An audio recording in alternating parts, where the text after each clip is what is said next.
Hi అండి. అందరికీ నమస్కారం. Welcome back to Ritu Vaishya cookings. ఈరోజు నేను ఇంట్లోనే చాలా సింపుల్‌గా, చాలా టేస్టీగా తయారు చేసుకునే కరివేపాకు పొడిని ఎలా తయారు చేసుకోవాలో ఇప్పుడు మనం చూద్దామండి. ముందుగా స్టవ్ అనేది ఆన్ చేసుకొని నేను పాన్ అనేది పెట్టుకున్నానండి. ఇందులో 2-3 టీ స్పూన్ల వరకు ఆయిల్ అనేది వేసుకున్నాను. ఈ ఆయిల్ అనేది కొంచెం ఎక్కువగా వేసుకుంటేనే మనకి టేస్ట్ అనేది కూడా బావుంటుందండి పొడికి.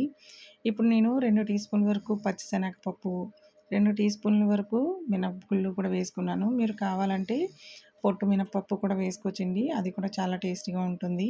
ఇప్పుడు మనం కొంచెం అది గోల్డెన్ కలర్ లైట్‌గా పచ్చివాసన పోయేంత వరకు వచ్చాక, ఇప్పుడు నేను ఒక పావు టీ స్పూన్ వరకు ఆవాలు, పావు టీ స్పూన్‌లో సగం వరకు మెంతులనేవి వేసుకున్నానండి. ఇది వేసుకోవడం వల్ల ఫ్లేవర్ అనేది కూడా చాలా బావుంటుంది. ఇప్పుడు నేను ఒక టీ స్పూన్ వరకు జీలకర్ర, ఒక 3 టీ స్పూన్ల వరకు ధనియాలనేది వేసుకున్నాను. కరివేపాకులో పొడికి మనం కంపల్సరీగా ధనియాలను వేసుకుంటే చాలా టేస్ట్‌గా ఉంటుందండి పొడి కూడాని. ఇప్పుడు చూసారు కదా! ఇవన్నీ పప్పులన్నీ కూడా మనకి మంచిగా ఫ్రై అయ్యాయి.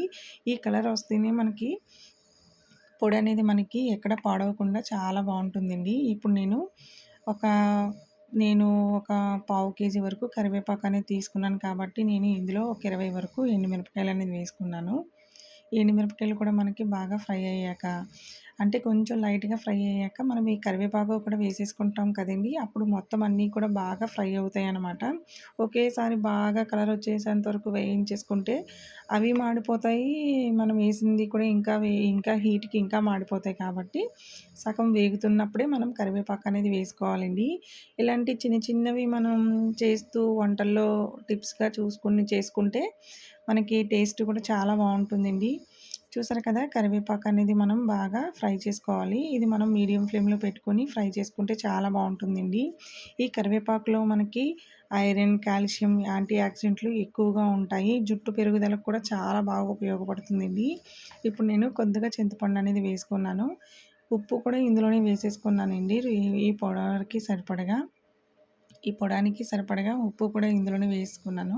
ఇవన్నీ కూడా మనకి మంచిగా ఈ ఆయిల్‌లోనే ఫ్రై అవ్వడం వల్ల మనకి ఎక్కడ కూడా పొడి అనేది పాడవకుండా ఉంటుందండి. ఈ మిక్సీలో కూడా మనం వేసుకుంటాం కదండీ! అవంతా కూడా మనం మిక్సీ జార్‌ని కూడా ఒక పావుగంట సేపు ఎండలో పెట్టుకోవాలి.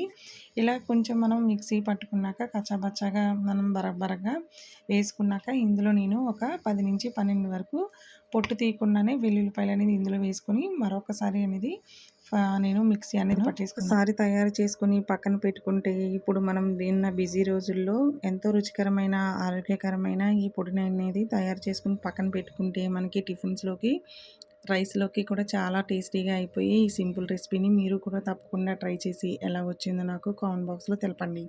ఇంకా మరిన్ని రెసిపీస్ కోసం నా ఛానల్‌ని అయితే సబ్స్క్రైబ్ చేసుకోండి.